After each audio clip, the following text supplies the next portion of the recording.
Okay, so let's get started. So we have 30 people, 37 people, and more should join soon. So, hi everyone. Good morning, good afternoon, and good evening. I'm Geraldine. I'm the founder of Go Master Coach, a coaching institute. I'm based in Singapore, but we offer training everywhere in the world.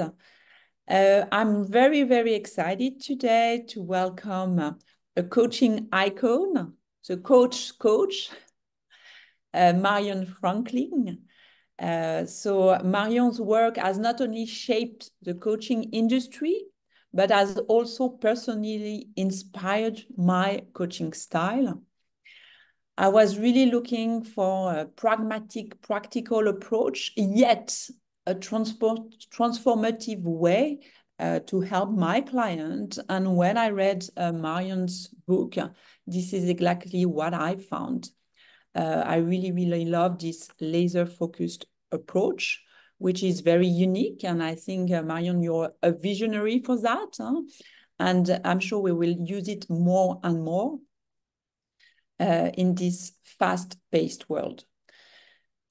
So before we dive in and before I properly introduce Marion, let's maybe set our intention for today. Please just take a minute to reflect on what brings you here, what you want to get out of this session, and also please make sure you're fully focused and with us. Avoid distractions. And if you want to turn on the camera, it's always good to see human faces. Well, there's some AI robots today, but we'd love to see human faces smiling from Asia, from Americas. I doubt we have anyone from Europe, but I know many people in Europe are waiting for the recording. So who's Marion? So Marion is really an icon. How did she start it? Huh? Some of you have read, I know most of you have read The Art of Laser Focused Coaching, that is here. And at the introduction, you learn how Marion started coaching. She became a coach after a divorce while she was questioning her identity. If I'm not a teacher or a wife, then who am I? So Marion signed up for a series of self-development workshops led by a coach, starting with identity. And this was the beginning of her journey to transform herself and others. So Marion is an MCC, Master Certified Coach, for almost 20 years. More. Well, more okay. coaching, but MCC. Yeah. So more coach for much more years, MCC for almost 20 years. But she's been a coach. She also created a company. She's been teaching, and she's also mentoring many coaches. So I'm a big fan of Marion Franklin, and I really, really love her best-selling book, The Art of Laser-Focused Coaching. So if you have not read it, please make sure you read it now. I think it's really, really amazing. It will totally transform the way you coach. And it's a book for coaches, but not only, it's also an amazing book for managers or for anyone interested in personal development. And she sold 38,000 books, which is very impressive. So when I learned that Marion was launching a new book, the title is What Would a Wise Person Do? I just said, okay, I'm going to try my luck. And I wrote to Marion and say, can I interview you? And she agreed. So you can imagine how excited I was. And thank you so much, Marion, for accepting that. So now let's start. I'd love to hear what motivates you, Marion, to write this book, this new book? That's a great question because I still can't believe I've done it. Um, so over the years, I think from all the coaching, and for 12 years, I attended something called the School of Practical Philosophy.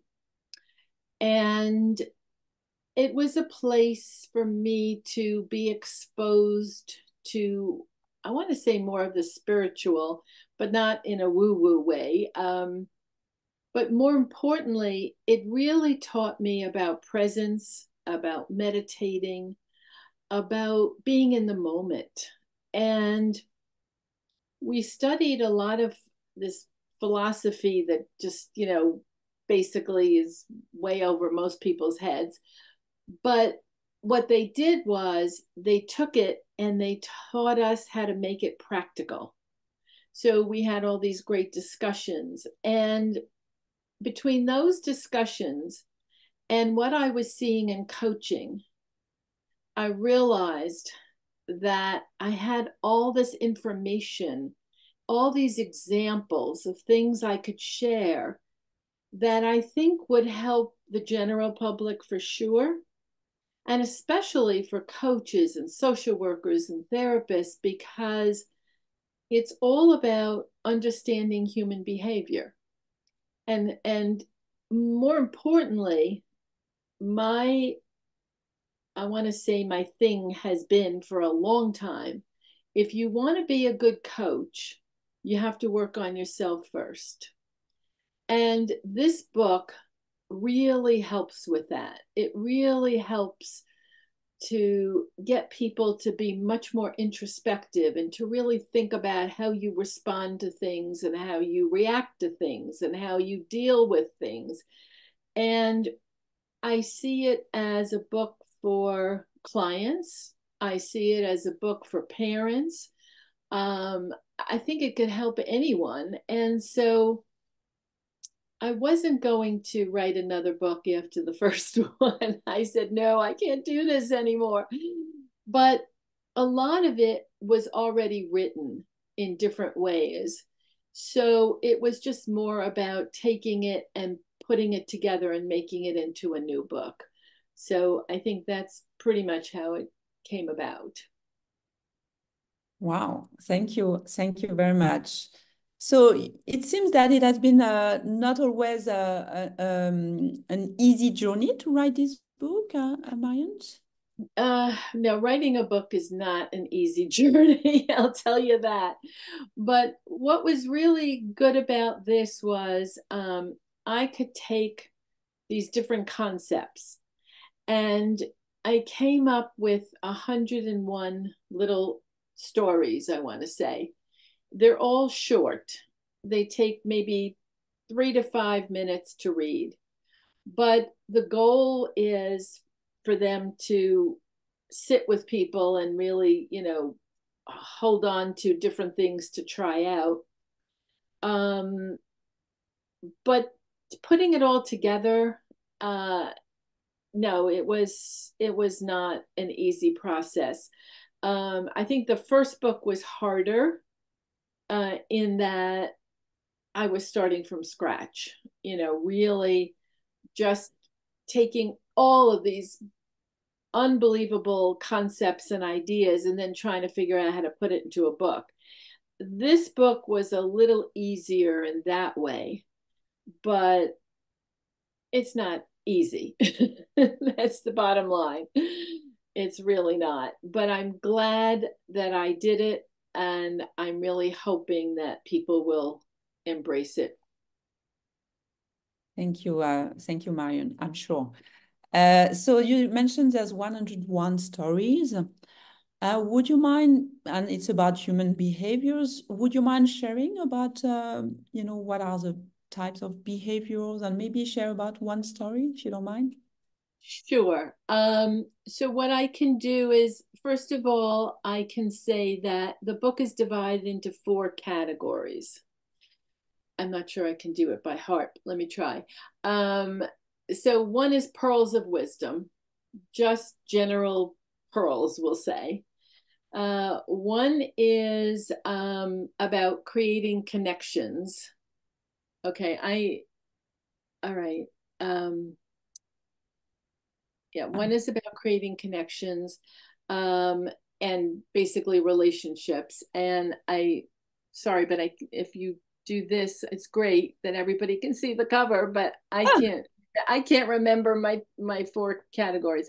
Let me just see if I can quickly get Right. to them. Because yeah, I just put them into these categories to make it a little easier for people to oh my gosh, hold on. It's not as easy as I thought it was going to be. All right.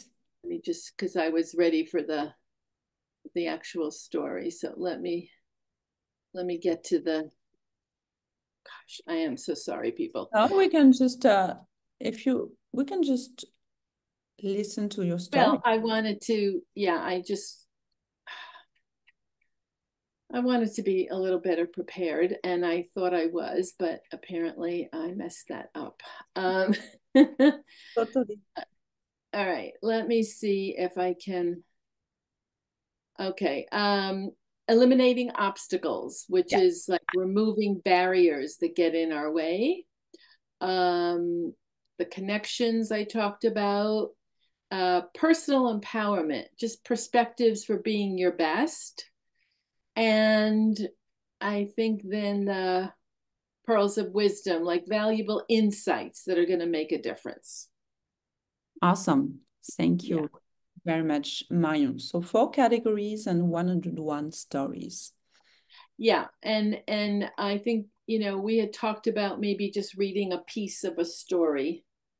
So I can do that. The title of this one, and they're all, as I think I mentioned, but they're all about 700 words, which means it doesn't take a lot of time to read, but hopefully it leaves you with things to think about. And each one ends with an invitation to experiment, which means I put in a box, kind of like I did with the first book. I gave questions at the end of each chapter to think about, how you can apply it. It's kind of the same thing with this. How can you take this lesson and apply it into your life? So this one is called Just Say Thank You. So I will read some of it. When we hear things like, what a nice outfit, or I really like your tie, or thanks so much for helping. We couldn't have done it without you. What's our usual response? Oh, this outfit. I got it on sale last year and it was a great bargain. Or perhaps, so glad I could help, but I really didn't do all that much. So, in each example, what we notice is how difficult it is to just say thank you. So, what makes saying thank you without any qualifiers so difficult? What is it about being complimented that makes us so uncomfortable? So, a few personal examples actually inspired me to write about this topic. This is because, some of these are about me, some of them are about clients, some of them about people that I've encountered. But this is a personal example. So, I had plans to go to a concert and dinner with a very long term friend of mine and her husband. And when we got to the box office, they insisted on paying for my concert ticket. And I kept saying things like, "This isn't right. You shouldn't pay for my ticket. There's no reason for this." And eventually they said, "Just say thank you." And I was so embarrassed because I realized how foolish I sounded. What I didn't consider was how much pleasure they received by offering.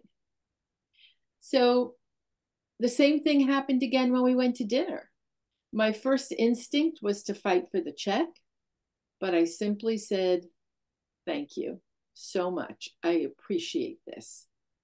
And I noticed how uneasy I felt, but also how much more appreciative I was accepting this gift to heart. So it goes on to a client example and some other parts and pieces. But what I thought might be a good idea before we get to the invitation to experiment and talk a little more about this is to ask all of you, what do you think makes it so hard to just say thank you? So we'd like to hear from people. What do you think makes it a problem? So feel free to use the chat, yeah? Or A unmute. feeling, oh, sorry. Alina, go ahead. Yeah, a feeling of unworthiness. Mm-hmm. Yeah. Anyone else?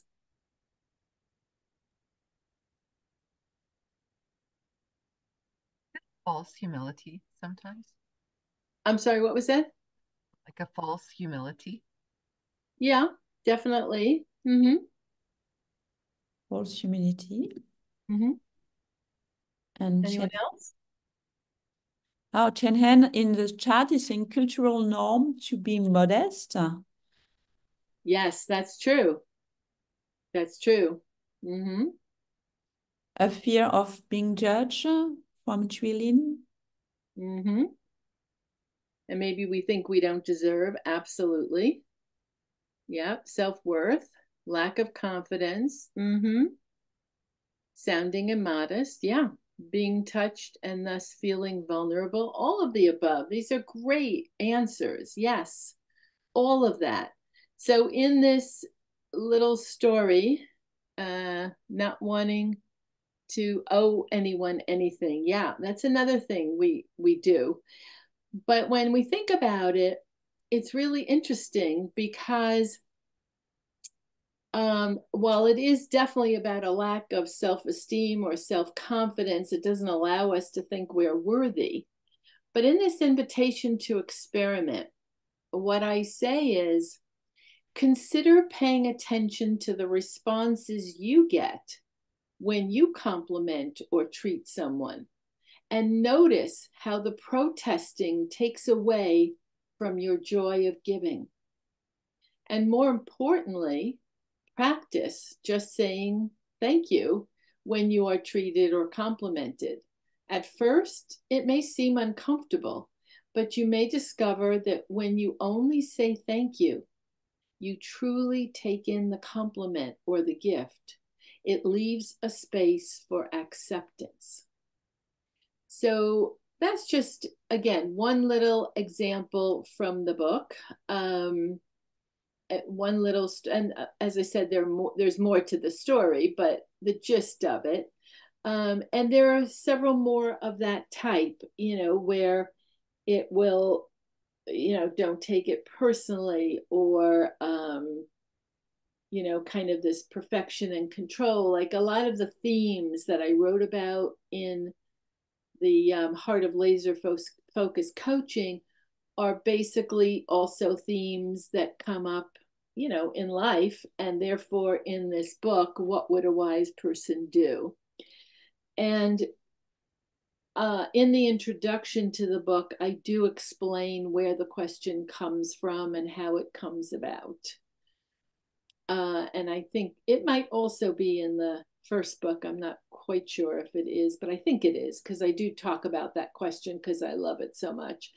And it works so well with clients also. At the right time. It's not a question you just blurt out, but at the right time, it's a really, really intriguing question. So I really wanted to title the book.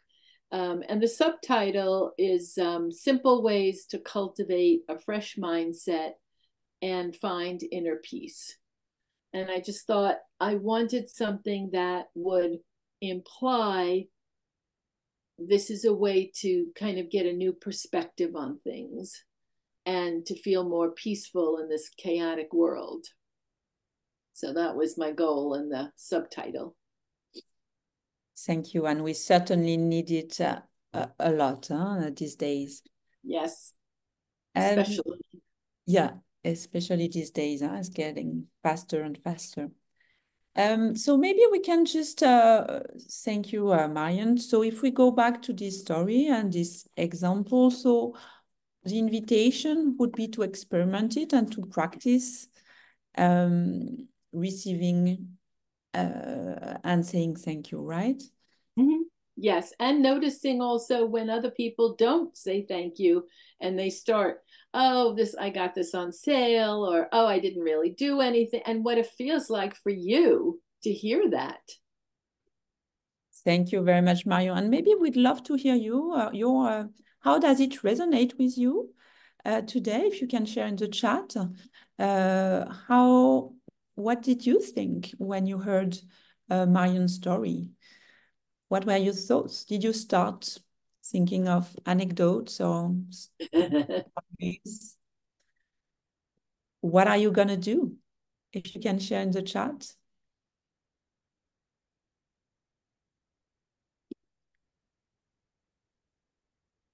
Anyone? Or unmute yourself if you prefer. Practice striptease saying, yeah. This is exactly what when we were preparing with Marion, I told her, wow, when you were saying that, I was, oh, it's me. So, I mean, it's very difficult for me to say thank you. And it's very, very yeah, cool. and it's, yeah, and I like the way, I can't see what it says, Megna says, yeah, looking at it from the other perspective. Yeah, some things really do come across differently when we look at it from the other side, which is why I think this book is so cool for coaches and for your clients, you know, because I think we're both looking at different things. Some of them will resonate more for you personally, some of them will resonate for the client more. You know, everybody's in a different place. Definitely happened to me in the past, and now I observe my inner sensations in my body and recognize the patterns of how, yeah, to intentionally change my thought patterns during those moments. Excellent. Yeah. Yeah. When I give a gift, seeing the gratitude and joy on the other person's is so rewarding. It really is. When people just say thank you, this is wonderful, or thank you so much for thinking of me, it's great. But when there's those qualifiers, how it just detracts from the whole thing. So these might be something around the idea how we sometimes teach children to say thank you. As adults, we struggle to say thank you in a natural way. That's so true, because we make our kids do it all the time. You have to thank that person, you know. I remember doing that with my kids, but no, you're absolutely right. So this was just, you know, one little example from the book. But as I say, there are 101 little stories. So you could pick up the book and just read one a day and, you know, take it in for what it is. And, you know, or do it however you want, of course. But I'm just saying, in, you know, just a few minutes. I mean, this was, I just read, as I say, you know, a piece of it. But in a few minutes, it does hopefully stir up some thoughts and some thinking from you on how you might do things a little differently or look at something with a new perspective. Yeah, thank you. And it really, yeah, it's a really great example. So one story, very practical, and a lot of stories and lots of wisdom to apply and practice. Okay. Yeah. And there are also a lot of parables I have, you know, little stories, you know, where it's not about people per se, but, you know, different things that just make it, I think, easier to understand the concept. Yes, definitely. Story stays and concept. We forgot concept. I'd love to share the cover of your book now, if you're okay with that. And if you can tell us a bit more about it, what was the inspiration about the cover? And Sure. Can you see it? Yeah, I think people can see that. I hope so. So my intention was something very serene, something very calming, something peaceful.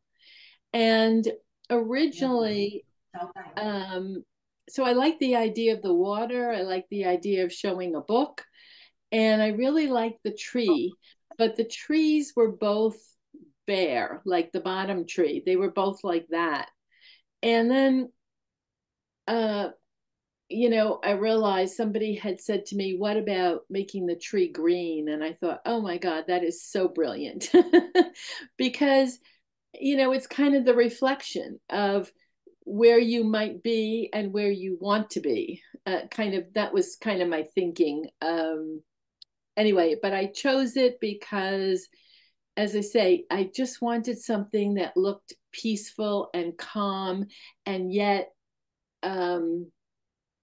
maybe inspirational in some way, like that tree being green is more inspirational. So, yeah, so that's how this cover kind of came about. Yeah, that's indeed very inspiring and, inspiring and a beautiful metaphor. Thank you, Marion. Mm-hmm. So feel free, we'll start taking some questions from the audience. So feel free to put your question in the chat. Before that, yeah, Marion. No, I was going to say the question could be about anything. About anything, yeah. Before that, Marion, there's a lot of coaches today. Most of the people are coaches. I know this book is not only for coaches. I think it can be for anyone, for your clients, for your spouses, your family. It's a great gift, for sure. But I'd love to know what would be a tip that you would give someone starting their coaching journey. I would say forget the training. Well, I say that because I really have a problem with a lot of the training. And I like to speak my mind, and I'm going to do that. A lot of the training is what I can, even though it might be for different levels, but a lot of the training, at least how it's been over the years, is really very formulaic. Here's what you need to do. You need to get the agreement. You need to make sure there's an action. You need to blah, blah, blah. You need to da, da, da, that kind of thing. And what happens, which is so unfortunate, when people want to become more masterful, what they find is they have to let go of everything they learned, because masterful coaching is not a formula. And it's not, you have to get the agreement and you have to have an action and it has to be a different kind of conversation. And so what I found, especially with the students who come to take my laser focused coaching program, a lot of them come as PCCs already or longtime ACCs. I get a whole mix. I mean, I get everything. People who want to be MCC and people who have never had any coaching. But the point is, the first thing I say to them, literally, is that if you have no training of any kind, you will have this course will be much easier for you. Why? Because I teach everything at the MCC level. And for all those people who have been coaching for all these years, who have had all this different training, you're going to have to unlearn so much to really be masterful. So when you ask for the best advice, I always say, let go of the training and really learn what it means to be a masterful coach. And really learn, you do not have to get the agreement in the first 5 minutes of the conversation. In fact, it probably doesn't even make sense to do that. And to worry about getting an action or any of that, that's not what coaching is about. Coaching should be about changing the thinking, right? About transforming what somebody is thinking so they have a new perspective. And what they teach in the earlier stages is make sure the client has an action step they can do. But to me, that's like a parent making sure the child does the homework. And that's not coaching. Coaching really has to be in the moment and being present. So I always say it's in the listening. It's really about following what you've heard. And in a lot of the examples I give in the new book, the What Would a Wise Person Do, I have a lot of client examples where they came with something, a problem of some type. And I don't get into the details because it's not a book specifically, as I say, for coaches, but I do give ways of where we wound up. And when you see where we wound up or what the client realizes by, the end of this paragraph describing their situation, they're in a different place. And that's what we're aiming for, not an action, but having them in a different place. And then the other thing I always say is, don't worry about how the conversation is going, because that's what messes people up the most. Just don't worry about it. That's the trusting the process. You have to believe that if you are truly listening and you are truly curious about that person, you will get to a wonderful place. I absolutely do believe. And I think the second book is great in terms of helping you yourself learn more about who you are, so that you can help your clients learn more about who they are. So I think that kind of was a long answer, but it was a but very wise answer.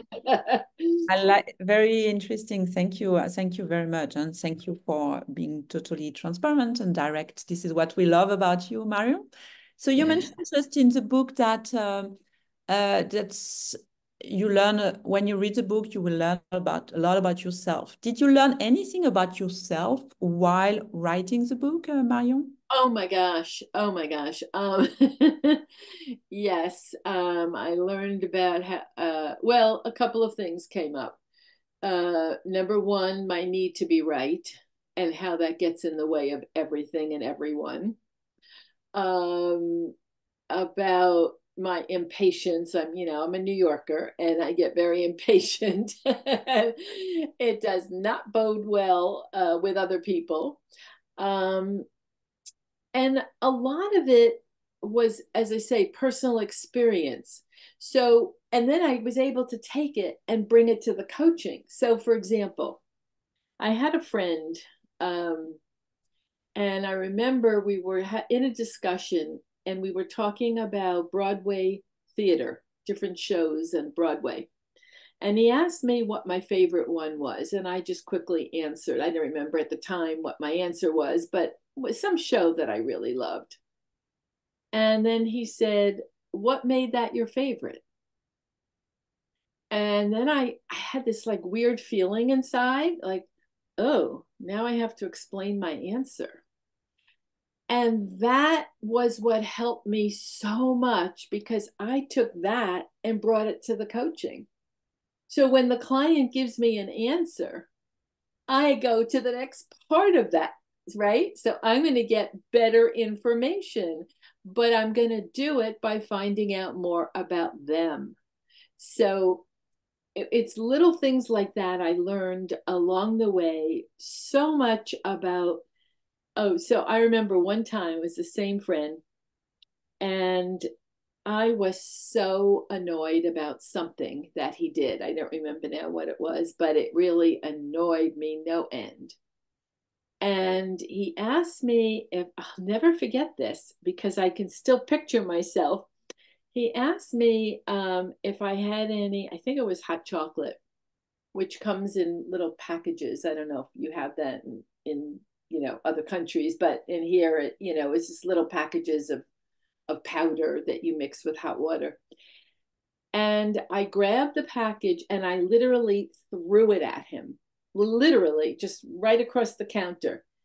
And then I thought to myself, oh my gosh, why did I do that? Like, why didn't I just hand it to him? And I realized, because I'm angry. I am really angry. And instead of expressing my anger, I am doing this throw thing, So I think what happened for me was so many of these stories were things that I learned as I went through life, basically. I learned about myself. I learned about other people. It was, yeah, quite an experience, really. So, Wow.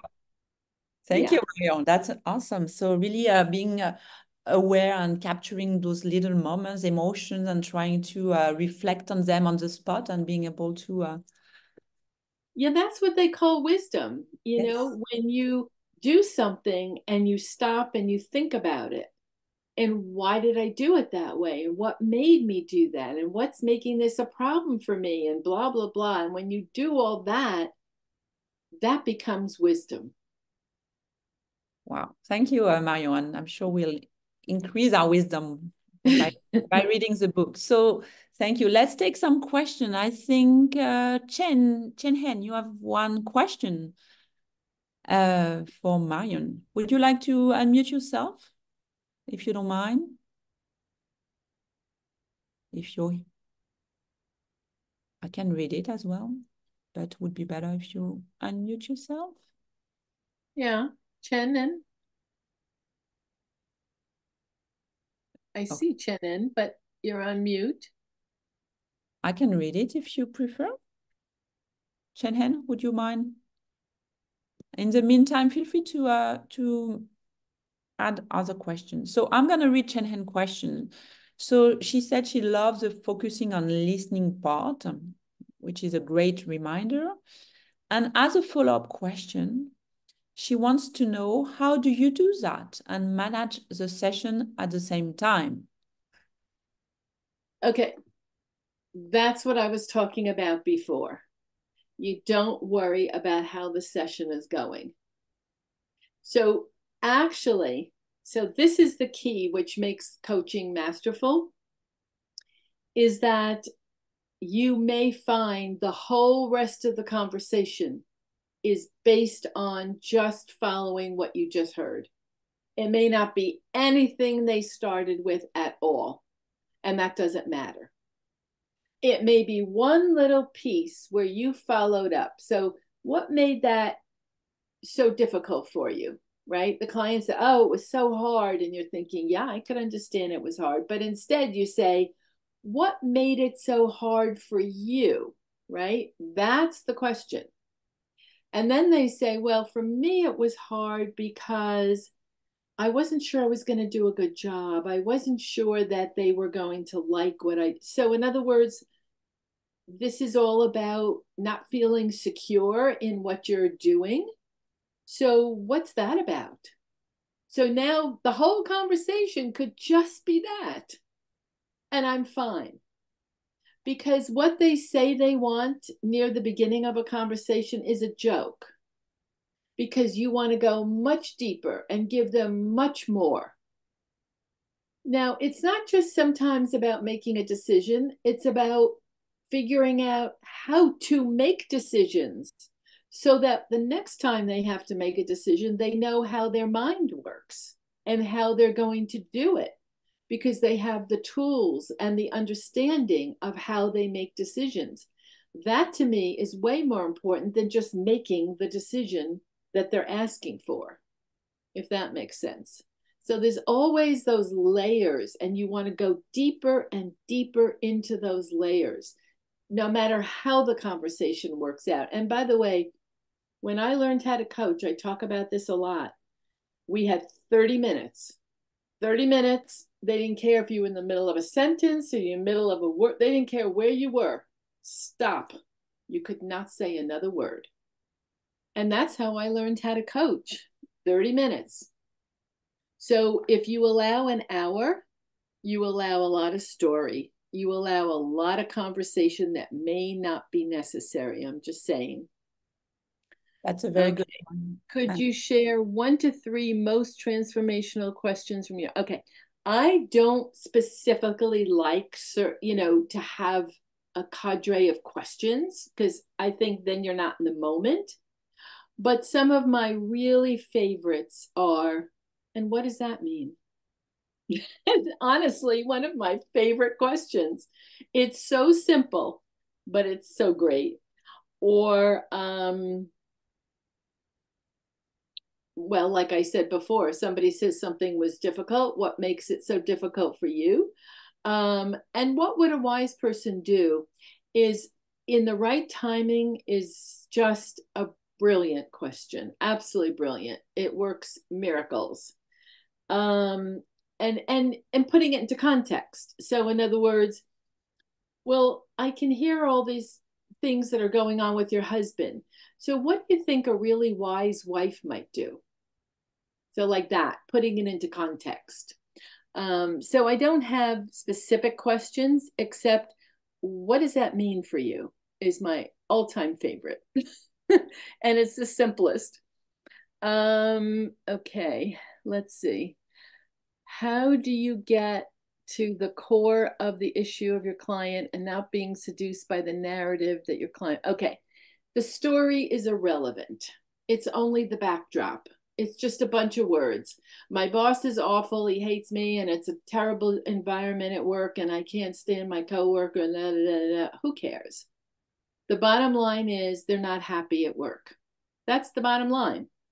So you can cut to that chase in one question, right? The key is every question has to be about the person, not their story. You never, ever, ever need to ask anything about the story because they know their story. If you ask it, it's because you are being nosy. You do not need to know anymore.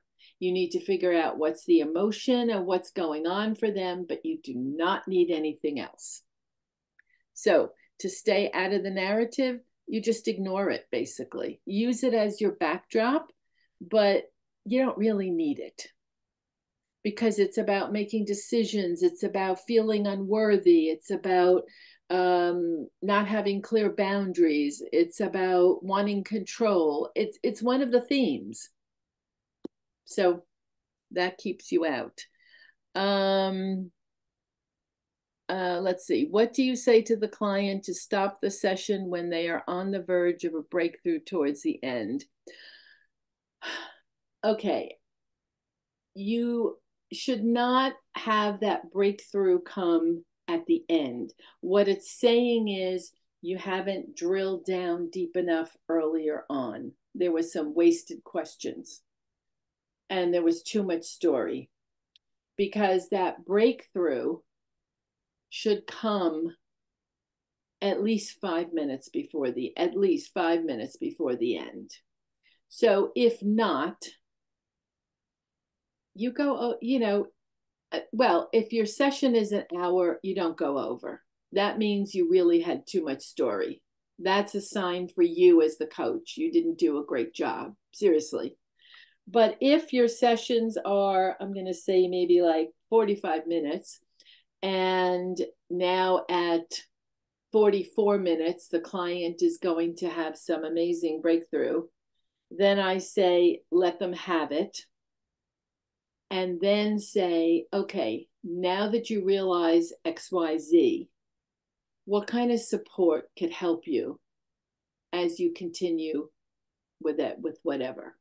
So I just would go right to the support question.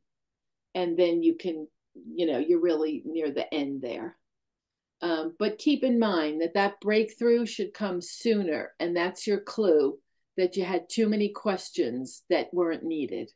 And I'm just saying that across the board without even hearing the session, just saying.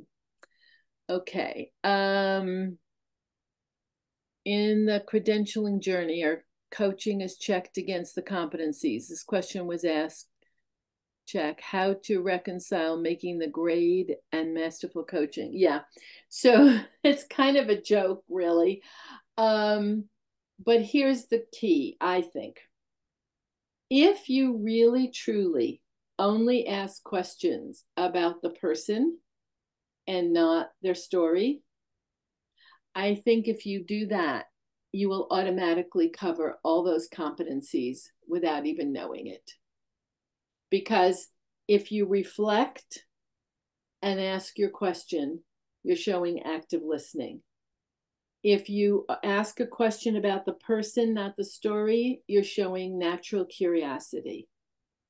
If you get an agreement with the client eventually on where you're going and what is important about that to them or what they're hoping for or anything like that, you've got your agreement.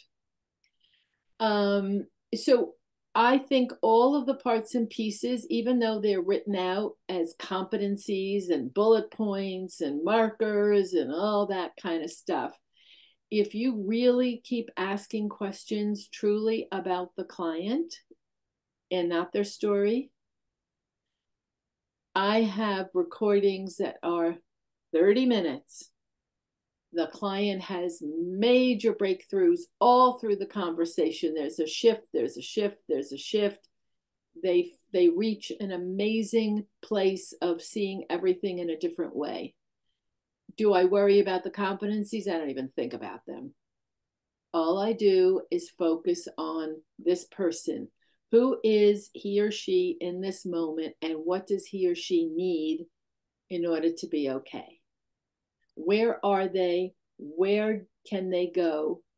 And what's possible? Because there's reality as well. And a lot of times clients come with things that are not realistic or not aligned with their truth. So I had somebody who said she wanted to help people build their business. And I asked her, well, where are you with building your business? Well, I haven't really done that much yet. Well, hello, you can't coach other people on stuff you haven't experienced in any way. If they're asking for something like that, you can't do it. Now, could you coach people about their children if you don't have children? Absolutely. Why? Because you were a child. You know what it's like to have parents. So yes, you could. There are very, very few topics where you could say, no, you can't do it. So I would say, I'm trying to see, it's Edian, right? Is that right? Edian, how you say your name? But I would say, don't worry about competencies and markers.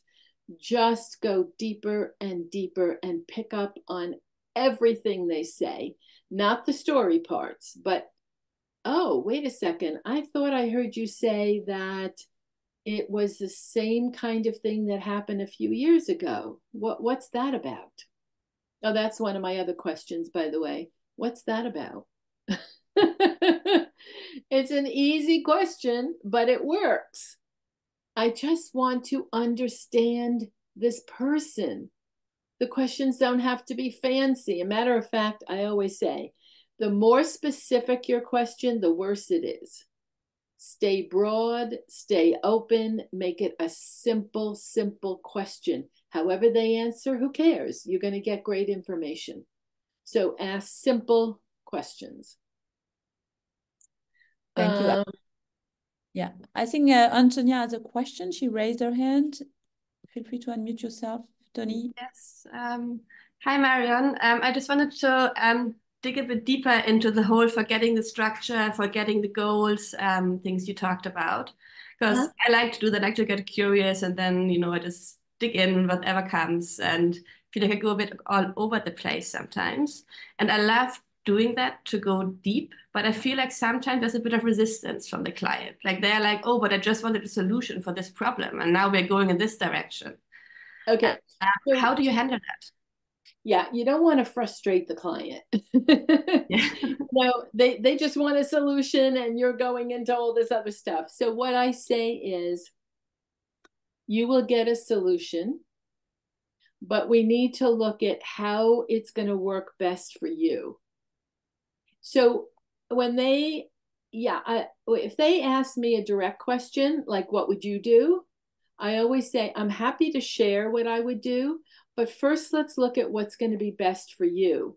And then I'll tell you what I would do. So I don't frustrate them. So I will tell them, you will get a solution, but we need to look deeper into who you are so we can figure out the best solution for you.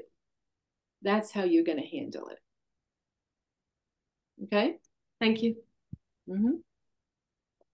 Thank you very much. So we have 5 minutes left, so we can Broad, take. open, simple questions. Yes. Didn't know this Good. acronym. Yeah. And anything about, what would a wise person do? Any, questions about the stories that might be in there, anything like that would be fine as well. Anyone?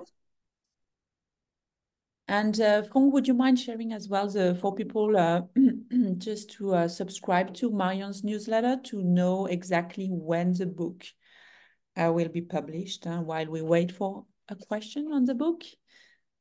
Maybe if you can share the link. Yeah, Alina, go ahead. Just one last question about the title of the book. What does a wise person mean to you? Who is a wise person to you? You. No. A wise person is somebody who has no ego, is somebody who has I don't want to say a spiritual power because that's very hokey, but somebody who doesn't worry about what other people think. Somebody who, it's really what we have, everybody has inside of them. The wise person is really your true self with a capital S, the real self that knows the answer, but is too afraid of it, or thinks it's going to have a bad consequence, or thinks it won't be received well, or whatever. That's all the ego stuff playing. But the real self that's inside of all of us, that's the wise person. So when you ask the question, what would a wise person do? You're taking the person out of their head and all that stuff that's running around in our heads all the time. And you're thinking, well, if it was a wise person, they would just go ahead and do it. Hello? What's stopping you? So it just brings out, it changes the thinking from all that stuff that goes on, all that chatter that goes on in our minds, to the real self from within, knowing the answer. So I hope that answers your question. Thank you very much. That was very insightful. Okay, could you share some of the pearls of wisdom you mentioned as part of the book's 4 categories? Sure. I just have to, hold on. Let me just go to pearls. Okay, here we go. Okay, valuable insights that make a difference. Oh, actually, you know what? Let me make it even easier for me. Hold on.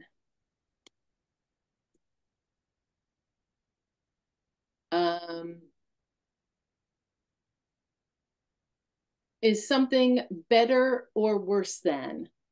In other words, we jump into comparison mode all the time. So that's one. Let me, hold on. Okay.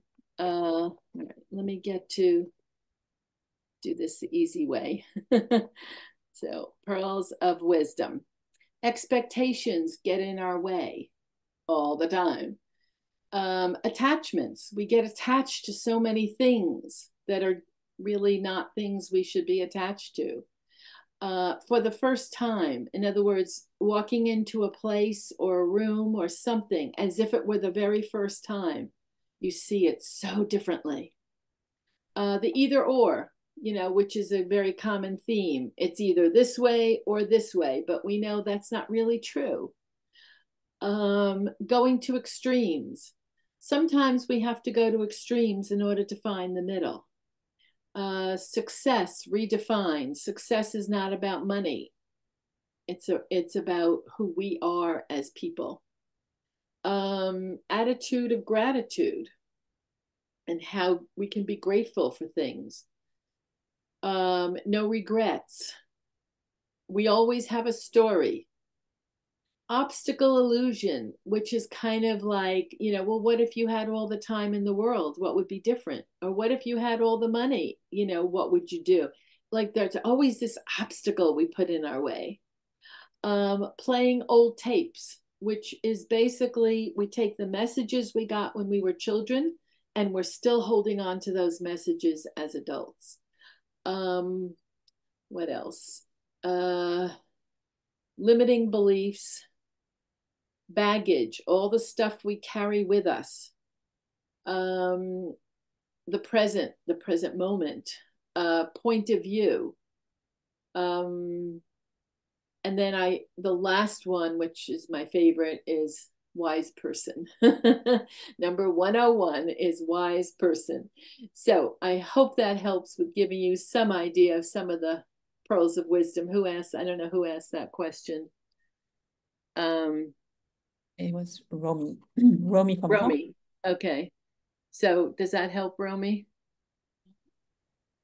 Okay, good. helped Romy and many more. So we're reaching the end of this this session. I think some people had to go. So thank you so much. And I have one last question, Marion. So what would a wise person say to close this session? That's what. That's a great question, Geraldine. I would say a wise person would say, trust yourself. You already have the answers inside. I really do believe that.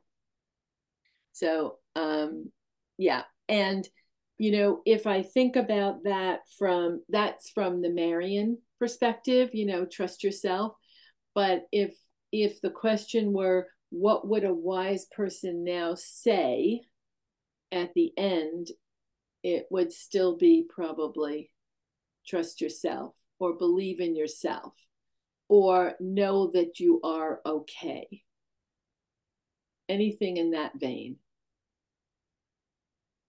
Thank you so much, Marion. I think we're going to close on this high note. Thanks a lot. And I'm going to embrace the attitude of gratitude. Thank you so much for taking the time for us, sharing all your wisdom. It was extremely insightful, and we can't wait to read the book. Please follow Marion also on LinkedIn. She shares stories about the book, so you can little pieces, yeah. little pieces of stories. Yes, let's stay all connected. Thank you. Yes, Marion. I am so sorry. This is something I learned about myself too. The Heart of Laser Focus coaching is coming out in Chinese on March 4th. Wow. So, yeah. Yes, and we have plenty of Mandarin speakers and many people in China and who would love to read it. So if you have friends, Chinese speaking friend, please, you know what the next gift is. For Valentine's. All right. Thank you so much, Marion. It was really, really awesome. We're gonna share the link, the recorded session as well with much more people, and it will inspire a lot of people. Thanks a lot, Marion. Thank you, everybody, for being. And thank you, Geraldine, for doing this and setting it all up. No. So thanks everyone for being here. Thank you. Bye. Bye, Have a guys. great day. Have a good evening, a good night, a good day. Did you stop the recording? Yes, let's do